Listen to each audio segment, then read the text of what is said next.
ಬೆಂಗಳೂರನ್ನ garden city ಅಂತಿದ್ರು ಅಂತ ನಮ್ಮೆಲ್ಲರಿಗೂ ಗೊತ್ತು. ಈಗ ಅದು ಕಾಂಕ್ರೀಟ್ ಸಿಟಿ ಆಗಿದೆ ಅಂತಲೂ ಗೊತ್ತು.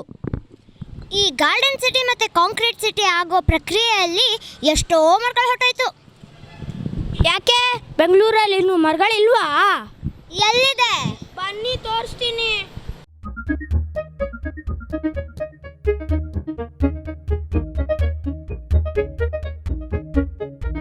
ನಾವು ಉಸಿರಾಡೋಕ್ಕೆ ಮರ ಆಕ್ಸಿಜನ್ ಕೊಡುತ್ತೆ ಅಂತ ನಮ್ಗೆ ಗೊತ್ತು. ಆದರೆ ನಾವು ಮರಗಳಿಗೆ ಉಸಿರುಗಟ್ಟಿಸ್ತಾ ಇದ್ದೀವಿ, ಅದು ಗೊತ್ತಾ? ಇಲ್ಲಿ ನೋಡಿ, ಒಂಚೂರು ಮಣ್ಣು ಕಾಣಿಸ್ದಂಗೆ ಬರೀ ಸಿಮೆಂಟ್ ಹಾಕ್ಬಿಟ್ಟವ್ರೆ. ಹಿಂಗಾದ್ರೆ ಮಳೆ ನೀರು ಹಿಂಗೋದು ಹೇಗೆ? ಹಾಗಾದರೆ ಬೇರ್ಗೆಲ್ಲ ಹೆಂಗೆ ನೀರು ಸಿಗತ್ತೆ?